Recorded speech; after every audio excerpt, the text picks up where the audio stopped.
At isa pa boss, tapos itong project natin na Toyota Hiace commuter de content na overall setup natin. Check natin dito mga boss. Napakaganda ng color combination nito. Tapos pakita natin yung harap. Ayan ang harap mga boss. Nakasiling. Full ceiling yan mga bossing. Tapos yung flooring na kinabit natin, napakaganda ng color. Yan. Tapos nilagyan natin yan mga boss ng 11 pieces na headrest kasama yung likod. Tapos nilagyan natin ng pin light yan hanggang doon sa dulo. 4 pieces pin light nilagay natin dyan mga bossing. Tapos ito, tingnan nyo naman kung gaano kaganda pagkaka-install natin dito ng ano, sa ceiling. Mga boss, check natin sa likod.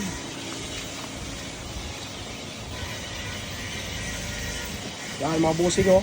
Napakaganda ng flooring niya. Napakalinis din yan. Napakatibay niyan.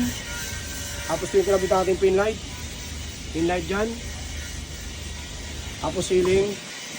Tapos kasama yung likod mga boss. Kasama yung mga bossing ha. Sa nilagyan natin ng